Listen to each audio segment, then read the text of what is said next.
That Noel joke was the worst thing ever written. But don't ever bring the Clash into your sick, ugly games, you freak.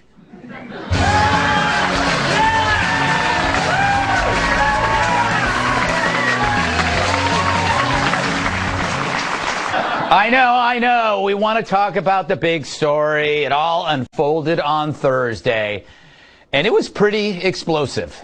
HR is going to send someone up to interview as your new secretary. Oh, goody. I haven't had one of those in a while.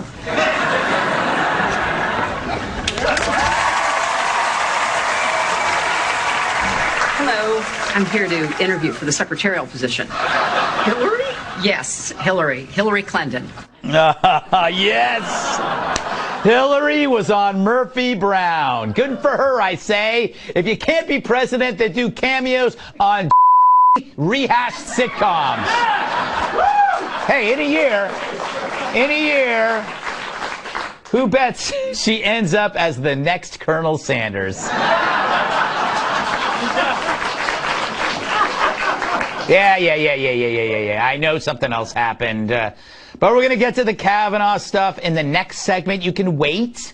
But first, let's dig into a nice, big, healthy bucket of Trump.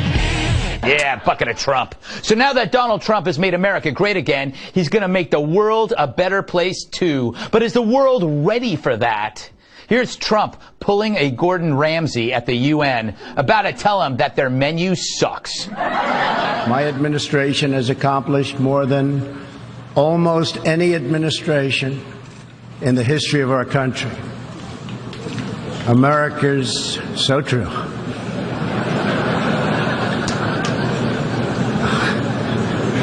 Didn't expect that reaction, but that's okay.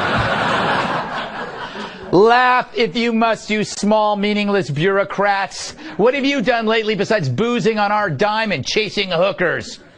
Love it or hate it, Trump's the leader of the free world, and he's ready to give the planet a little tough love. Germany will become totally dependent on Russian energy if it does not immediately change course. Moving forward, we are only going to give foreign aid to those who respect us. OPEC nations are, as usual, ripping off the rest of the world. And I don't like it. Nobody should like it. Nobody should like it. You know, he's like the American Santa. He's telling the world who's been naughty and nice, but everybody's naughty. Everybody on his list is naughty. And he's just getting started. I don't like what's happening in Cuba, and I certainly don't like what's happening in Venezuela. Iran's going to come back to me, and they're going to make a good deal. I think. Maybe not. Deals. You never know. Yemen's a mess. Syria's a mess. Not happy with OPEC. I like China, and I like President Xi a lot. I think he's a friend of mine. He may not be a friend of mine anymore. He's got an opinion on everyone. To him, Earth is just another location for Celebrity Apprentice. Cuba, you're fired. And of course, there's that relationship with China. They flirt. They play hard to get. It's like a geopolitical version of Ross and Rachel from Friends. He was saying that China has total respect for Donald Trump and for Donald Trump's very, very large brain. For a minute there, you thought it wasn't going to be brain. That pause he did was amazing. And who can forget the letter, the magnificent letters? He said this is actually a groundbreaking letter. This is a historic letter. He wrote me two of the most beautiful letters. I've received two letters from Chairman Kim. They're incredible letters. They're letters that are magnificent. That is some letter. I think what the letters was D and T. And boy, he gave it to the Kurds. Excuse me, you said where? From where? Rudal Media Network from Kurdistan region, north of Iraq. I'm a Kurd. Good. Good. Sir, great people. Thank you, sir. Great Mr. people. Mr. President, thank you. Are you a Kurd? Mr. President. Good. You a Kurd? I'm just going to ask that to everybody. And even Canada didn't get out without a kick in the cranberries. Did you reject a one-on-one meeting with the Canadian Prime Minister, Justin Trudeau? Yeah, I did. Why? Because his tariffs are too high and he doesn't seem to want to move, and I've told him, forget about it. Forget about it. It's like he's talking to his plumber. And not an actual world leader. Well, Canada. Anyway, so who's great now? You know who's great now? We're great now. That's right. Which is why he's now into changing the world. Like a real estate developer from Queens. He's done with one project, United States, and he's moving on to another. And get this, and this is really, really important. None of the stuff he's talking about involves military force. And shouldn't that be something that lefties embrace and love about this guy? Instead of flexing military muscle, he toys with the failing New York Times. Stand up. Go ahead. The failing New York Times. Stand up. Go ahead. I think ABC, CBS, NBC, the Times, they're all going to endorse me, because if they don't, they're going out of business. Can you imagine if we didn't have me? No, we can't imagine that at all. So all in all, he realizes for America to be greater, Earth needs a little work too. And he's willing to lead the enterprise peacefully. What could be the possibilities? Sunday, Sunday, Sunday, get ready for the most globally electrifying event ever.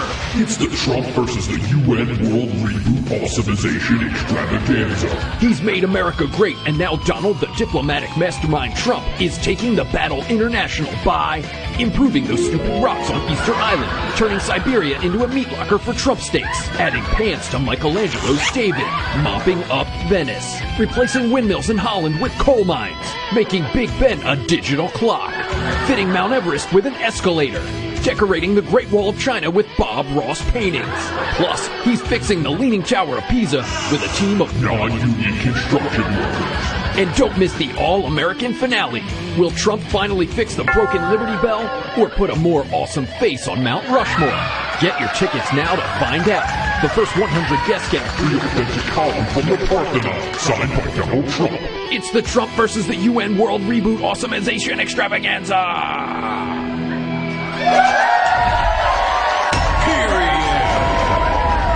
Let's welcome tonight's guest. She's so bright the North Star calls her for advice, attorney and Trump Campaign Advisory Board member Madison Gessiato. And he's so smart it hurts. Washington Times opinion editor and Fox News contributor Charlie Hertz. She's so bright she moonlights as Moonlight. National Review reporter Kat Timpf. And his neighbors all have earthquake insurance. Former WWE superstar, my massive sidekick, Tyrus.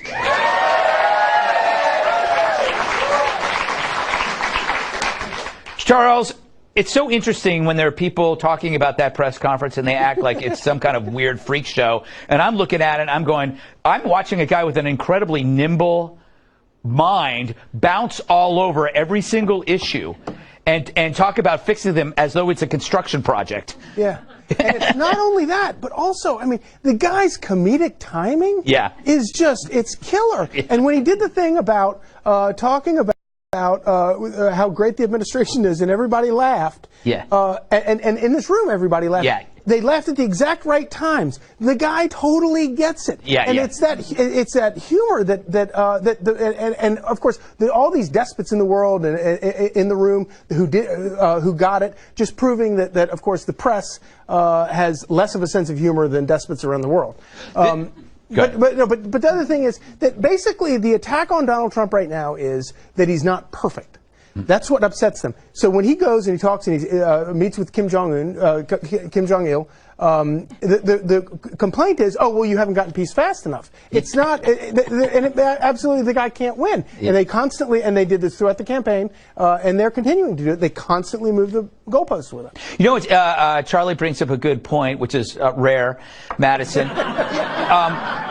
The media is wrong about Trump in the fact, but because they think that the world finds him comical or weird. But I have a theory that a lot of the world isn't like Manhattan. The world is pretty old school alpha. They're like 30 years, 40 years back when the world leaders were like Trump.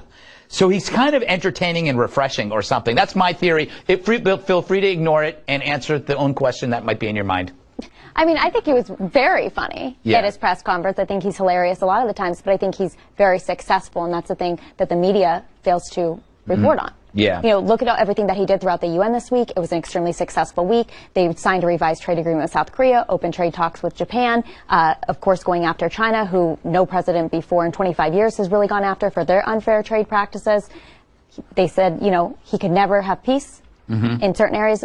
Guess what? Look what he's doing with North Korea. It's only the beginning there. And so I think people are just ignoring the fact that he's been extremely successful. They're judging him on words instead of actions and results. Okay, Kat, he's not a neocon. This has got, I mean, like, let's face it, he's changing the world without bombs. And that, I mean, that's kind of what I would call progress, maybe.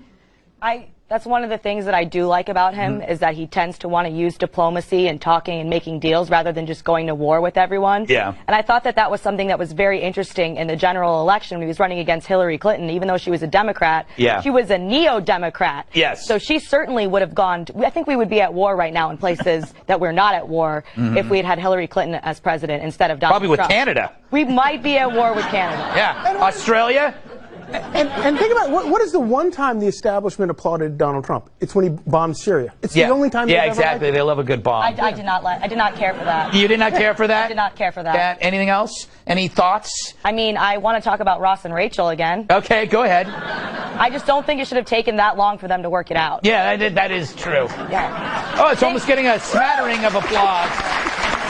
They were on a break. Tyrus.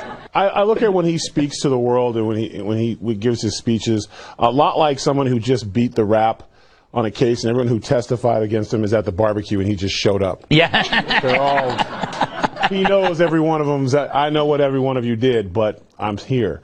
And so the laughing is a lot of nervous laughing. Yeah. That's true. He's coming from a place of power, and I think he's probably one of the, I can't remember a president who chose to use it.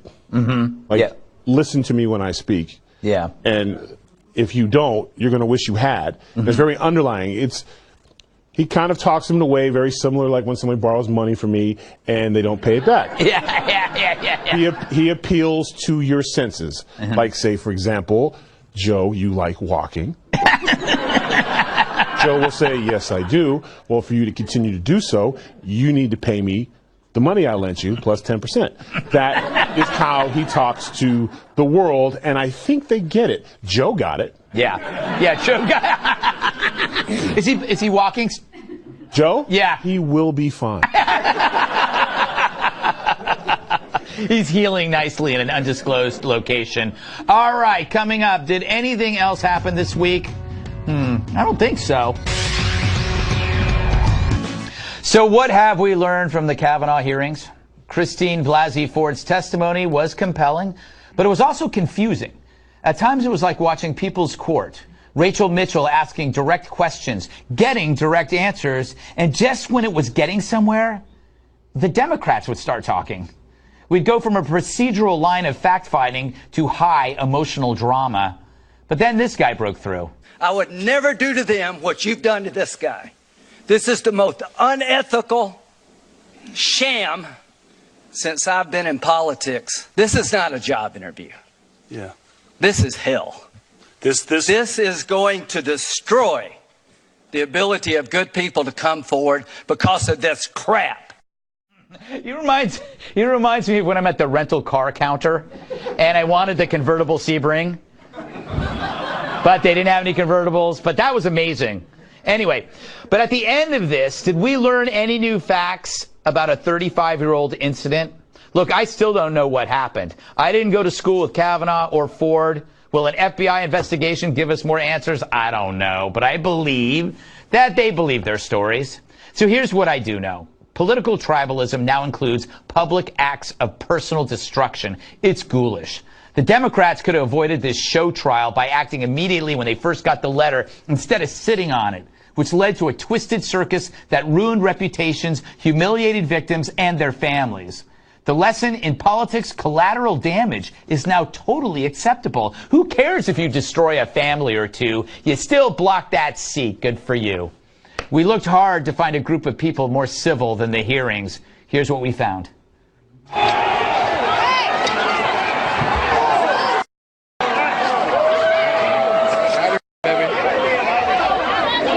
So maybe it's not so bad.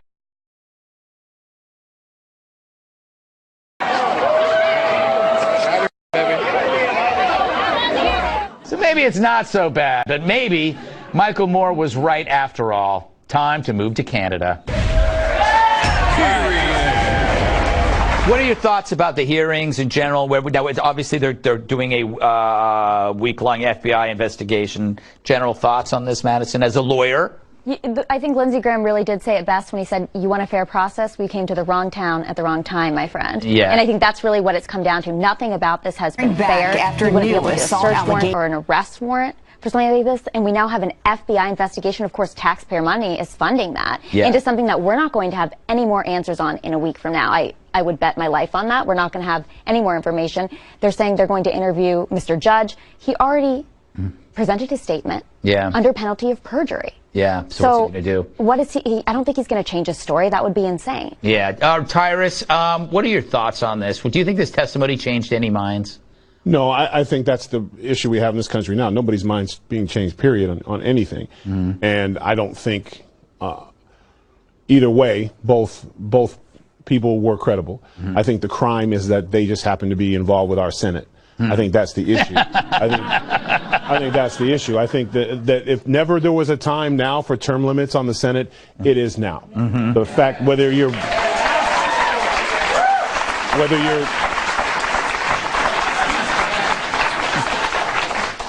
a Republican or a Democrat, enough. The fact in this country that we have 51 to 50 votes, that we have all Democrats on one side, that's not what you were elected for. Your job was to get the best deal for the American people, not your own thing. And all we're seeing is, even after today, when the deal was made, basically, we're going to pass him through, rightfully so, because we don't have enough evidence to say otherwise, and we're going to still do an FBI investigation. So the right thing to do for the Democrats is a show of good faith. For them meeting them halfway was to vote yes. We all agree we're going to vote them through, and then we're going to investigate it. That would have been a message to the American people, like, these guys get it. But no, that's not what they really want.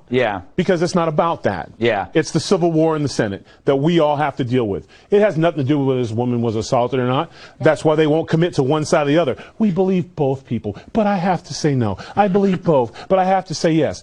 The Senate is disgraceful, and we should, regardless of your party affiliation, enough is enough. We need to start getting new Republicans in there and new Democrats in there and independents in there and people who are actually going to work for the people and not their self. It was disgraceful.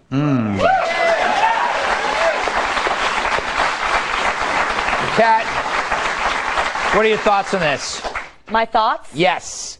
I don't know. I don't know. And I know that is going to be a huge disappointment to all of the certainly millions, if not trillions of people who watch me and and they decide what to think based on what I think because they admire me so much. I've seen it. I hate, but I really just don't. I don't know. I wasn't there. I don't know. I'm wandering. Do you know, Kat? Same as last week. I feel like I'm wandering around in a forest, and I see all these people on both sides who claim to know for sure, and they're so raw about it on both sides. And I think that a lot of people are deciding based on partisanship. They're not deciding based on the facts, because based on the facts, how could you know? No one will ever know. No one will ever know. And I'm telling you, the one thing I've learned, Charlie, is that the nature of memory is imperfect, and we're talking. I do believe that they believe their stories,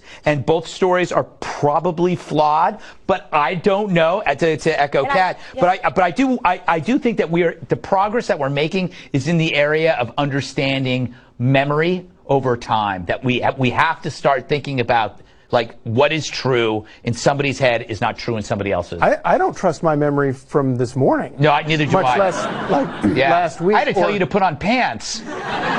And I don't even do any drugs anymore. Anymore. It's been 3 weeks. But no, I would say actually I did change my mind listening to the testimony. Going in, I thought that Dr. Ford was a political. I thought she was politically motivated. I thought she was trying to take out this guy, and doing everything that she could to just because the first time she ever uttered his name to anybody was after he'd been floated as a potential Supreme Court nominee. Listening to her testimony, I found it riveting, and I found her totally believable, and I came away thinking, my goodness, obviously this woman is not what I thought she was.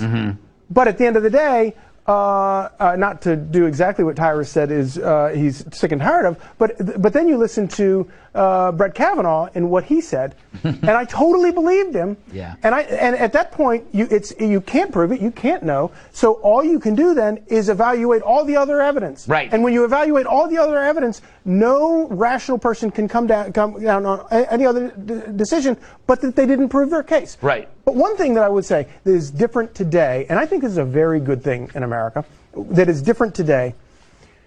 30 years ago, or 20 years ago, Bill Clinton would have sent his war dogs out to call her trailer trash and say that, oh yeah, you can bring, you can get anybody to say anything if you just drag a $20 bill through a trailer park. That's not acceptable now. Yeah. And this woman was, whether you Republican, Democrat, by and large, you can't find a single person on the Republican side who trashed her or did anything but said, we want to hear her out. And it was totally respectful. And that is a tremendous improvement over the Clinton years when Paula Jones was called trailer trash. Right. And a liar. Did you want to? I have a question, Greg. You never get asked questions, but I have a question for you besides the fact you're always negative to me on the monologues, but forget that.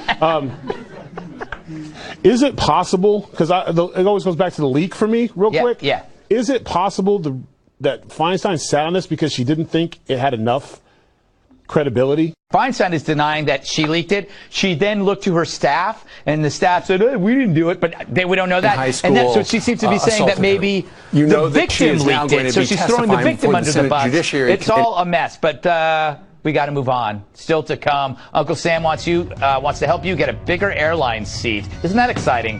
Hey.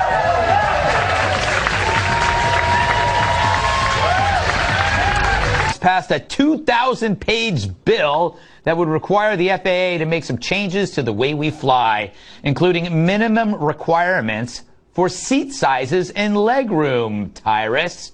Because let's face it, airline seats are getting tighter than bike shorts on a hippo. Trust me, my hippo hates putting them on. But I love watching him take them off. Enough with the hippo stuff. Legroom is shrinking, even I've noticed, and I don't have that much leg. Now, I know we're a very divided nation, but we can all agree flying sucks. But should government be in charge of this? And if they think they can handle legroom, why not the slapdash boarding process or the super tiny bathrooms? I can't even read in there. Try to read it like the Wall Street Journal. Your hands should try like that. It's impossible. Or the food. Yeah, let's talk about the food. Here's a video I took of my flight attendant trying to cook my eggs.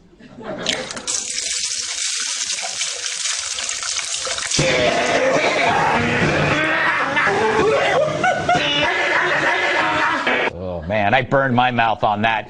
All right, I have to go to you, Tyrus, for no apparent reason. I don't know why. You sizest pig. Hey, everybody. Greg has a hard time fitting in the bathroom at the airplane. Does anyone really feel sorry for him? For real, he could live in that as an apartment. Listen, this is a serious thing. Would you want government intervention? You need to be quiet because this is serious. If this was an issue about having the little thing to help you sit with your feet right on the toilet, I would not talk bad about you. What's that called? Potty pal? Yeah, if it was about potty pals, I would be quiet and respectful to your plight that your feet don't touch the ground when you use the bathroom. I get it. But this is thank you.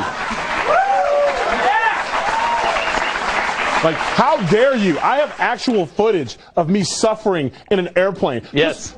I know it would take 2 of your feet to be in one of my shoes. Look at that.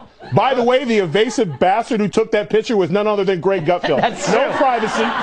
No privacy. Look at that. That's first. And someone's like, yo, Fox doesn't fly you first class. That is first class. There's even one that shows the way I sleep. Most people, look at that, I have to lean to the side. It's brutal. So normally, like my libertarian friend Kat over here, I don't like government and nothing, but if Uncle Sam's got to get in, so get me out the jam, I'm with it. Like, help me out.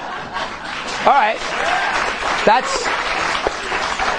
I, Kat, can't be a hypocrite about libertarian beliefs, as you know. Yes. I hate big government unless they do things that I like. Sure. So, what about you? I am not a hypocrite.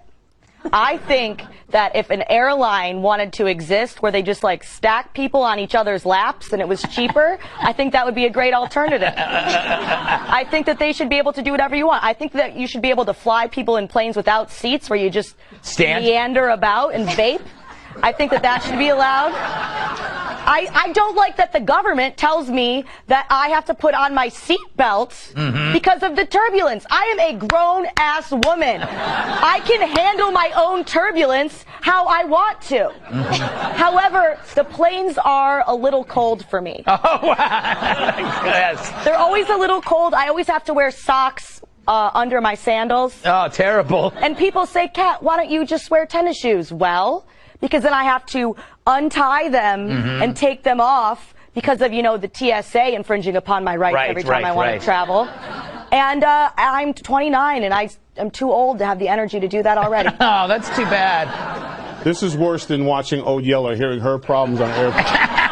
I am crying tears from my heart. Yes. It's chilly. It's chilly. I feel as though I'm in a tundra. You would be if you didn't have your seatbelt on when the turbulence hit. You're like a 68 pounds soaking wet, and with one of my shoes, you'd be bouncing over the plane without a little seatbelt. I prefer to leave my seatbelt unbuckled, and I put a blanket over my head and I vape underneath, just to prove to myself that I am still free. Well, you know what? You truly are revolutionary. Charlie, it scares me that regulations do more harm than good. Like, there's a limit for stewardesses for 10-hour shifts. That means if you're on the tarmac, right, and you're about to take off, but let's say it's delayed for 45 minutes, and it's past a stewardess's shift, they could probably turn around and dump you. Oh, totally. Yeah. Oh, yeah. No, I mean, I despise the airlines. I despise all airlines. It's why I would drive. I'd make a 12-hour drive easy to avoid having to get into an airplane. But the only people that could actually make the 12 hours with you. Oh God. Anyway, sorry. The only thing that could make things worse than an airline would be the federal government. Yeah. But everybody complains about TSA. Am I the only one who likes to go through TSA? I don't mind it. Yes. I love it. Yes, you are 100%. I don't mind it. In some airports, they're fantastic, and other ones are just angry. But most of the guys are pretty good, and they're fans of this show. So remember that when you start feeling me up. I like it. Sometimes they'll put things in my pockets. All right, Madison, what do you make of this? All about extra room, but I don't want the regulation. Yeah. Capitalism works. If the planes start getting seats that are too small for people to sit on, people aren't going to fly those airlines anymore. So it's all going to work itself out. But let me just say one thing, back to what pretty much everyone's been saying. The airlines are terrible. This isn't going to make them better. Even if I'm sitting in a seat that's a little bit bigger, I'm still getting water dripped on my head half the time. I've been flying a lot lately. Everything is a mess. I like Nothing works. The water thing, I actually told them. They're not nice. I notified them that there was water dripping, and they go, oh, yeah. I sat down. Condensation. By the way, here's my theory on why people are so hostile when they fly. Did anybody ever see the movie Snowpiercer? No. I know there are people that don't. So we are developing a class system where depending on how much you pay is how much comfort you get. And that's what's happening to the airlines. It's just like Snowpiercer, which was a segmented capsule divided by wealth. I know they're rapping me because I'm talking about something nobody watched. Go see Snowpiercer. That's the way the airlines are coming up. All right. He says he's 4% black. Now he claims he's a minority business owner. We discussed this next. You didn't see tonight, holding a Make America Great rally as he looks to boost support for Republican Senate nominee Patrick Morrisey. President Trump taking aim at Democrats, calling out many by name, including Senator Elizabeth Warren. They have been taken so far left, where Pocahontas is now considered a conservative in the Democrat Party. She's like a conservative person. Pocahontas, Elizabeth Warren, she's considered like a conservative person. These people, they've gone crazy. They've gone loco. Now, this is the first of 5 rallies President Trump will hold this week as he looks to drum up support for GOP candidates ahead of the fast-approaching midterm elections. I'm Marianne Rafferty. Now back to the Greg Gutfeld Show.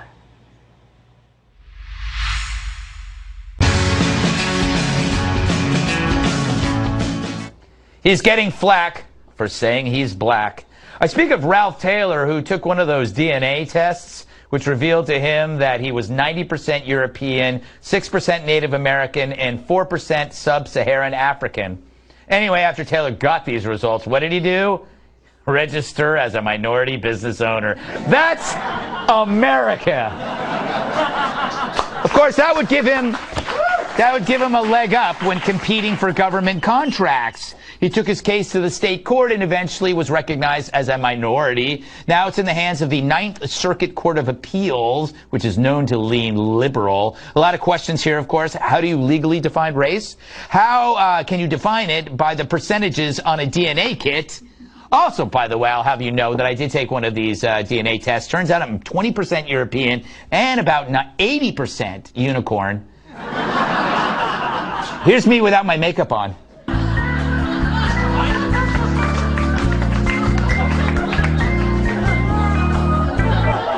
Come on, Kat. Have you ever tried to get certain perks you don't deserve? Isn't that what life is? Yes.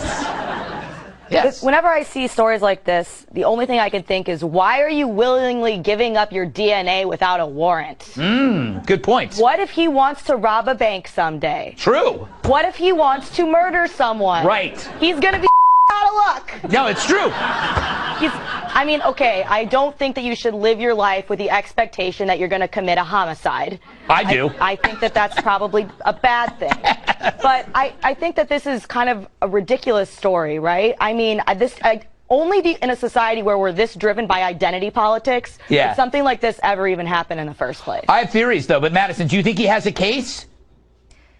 It's tough. I don't think he's going to win. No. And the one thing I'd like to point on here, though, is the fact that if everyone and everything were treated equally in this country by the same standards, we wouldn't be having this conversation. So that's something some people have brought up here. But at the same time, he's not going to win this case. That is a very good point. This shouldn't actually matter. Tyrus, he has an Ebony magazine subscription as proof. Is that the best evidence? Well, there you have. He's good. He got a basketball in his garage, perhaps? What the hell? If 4%, well, I mean, in slaving times, I think 4%. I think you're going to let you go. Yeah. Here's the deal. If he's willing to take a test, if he's willing to take the Tyrus Black test, okay, I will reach out to several members of the Klan somewhere, wherever they are, and we'll have a meeting. Okay. I will drop him off blindfolded in the meeting. Yes. And when I take it off, I'm like, he's black, and I'll run out the room. If he says, yes, I am, do what you must, I will not be, or he goes, no, I'm white, guys, I'm so white, that black guy kidnapped me, I'll help you go get him, then he's not. That is the best. That's the only way to know. That is the...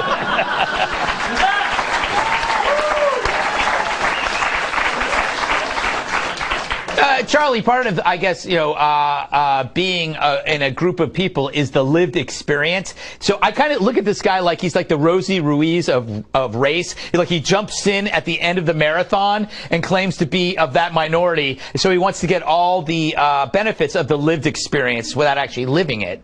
I totally reject this. What do you mean getting things he doesn't deserve? Of course if we're going to have a system that awards special things to people based on race, then he absolutely deserves a spot at that trough. Now, I happen to think that it's an abominable way to divide the world and a way to run a government. But if we're going to have an insane system that divides people by race, gender, creed, religion, everything, why shouldn't he be able to take part of that? 4% is fine. Mm-hmm. And the idea that you would use anything other than DNA, of course DNA should be what determines that. And we can be like a Tower of Babel. Everybody runs in, tries to grab the free stuff, and reveal and expose what a totally rotten and unfair system everything the federal government touches winds up being. Especially when they start divvying people up by Have you seen this movie Snowpiercer?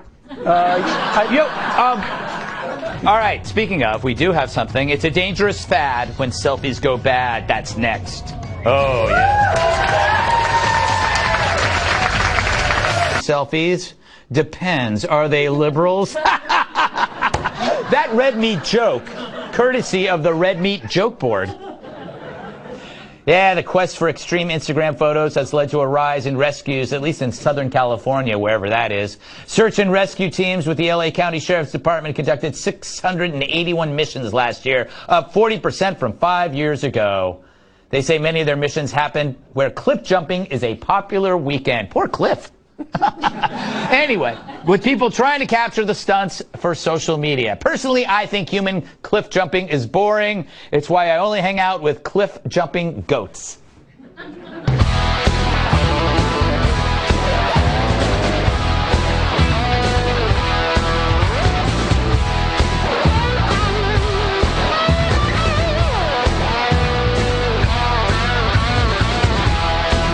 Now, one of the goats also edited that video, by the way. A lot of good rockin' music there. Charles, the county is spending thousands of dollars an hour on those rescues. Should they? I think they have to, right? Yeah, I think, yeah. But I tell you what they ought to do is they ought to make a big deal out of it and have maybe a public hearing where you charge the people that are rescued for the that's actually not a unheard of thing. I know that if you get stuck out in the wilderness or you get stuck canoeing down rapids and they have to come in and get you, you can get a bill for it, and they should get a bill for it. Yeah, that's good. I read a story about one woman who just kept getting rescued in the forest, and I think it was because she liked to get rescued. Yeah. Kat, have you ever taken a selfie that required you to be saved by men in orange vests? No. Oh. Not to brag.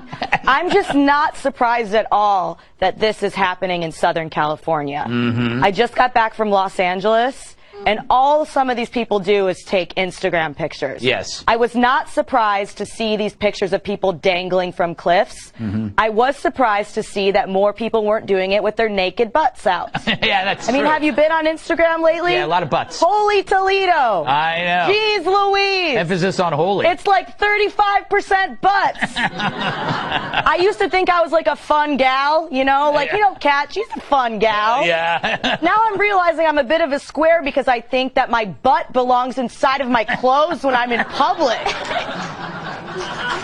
Yeah. Very strong butt enclosed message, Kat. Thank you. I do it for the children. Yes. Madison, should the country just say, we're not going to rescue you if you're doing it on your own risk, or is that's... No, I say do it for the gram. If people want to take these pictures, take them most of the time, not all the time, but in a lot of places, they're getting sent the bills anyways for negligence when they're getting rescued in situations like this. And the advice I would have for people that want to jump off cliffs and take pictures, go to Utah. In Utah, recently, they came out with this thing where you can buy, for $20 to $30, somewhere around there, a Get Rescue free card. Oh, wow. So if you plan on doing things like this, you buy your card, everybody pitches in, then the people who end up having... Yeah, it is. So it's like insurance for it's rescue. Yeah, it's rescue insurance. But they Insurance did for the Monopoly play. yeah. Made it much Insurance for dumbasses. Dumbass insurance, yeah. All right, Tyrus. You're on Instagram a lot, usually in the gym, lifting big things. I take pictures because I'm supposed to put things about my life. So you see, I lift weights and sit on here. Yeah. That's all you get. I think the rescue teams, who are great men and women in this country, they should have a little bit of fun with this. I think your rescuing should be based on the likes they get. So what you do is when the dude's hanging from the cliff and has the picture, the rescue guy will come down right next to him where he could possibly save him, far enough away where he can't reach, and take a picture of him and see, you need 200 likes for this rescue to go down.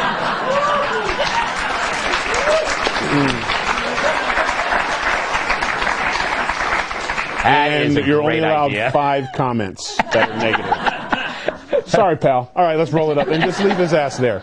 I'm going to stop at that great idea because I don't think I can come up with a better one. Dumbass insurance and like rescues. Yes.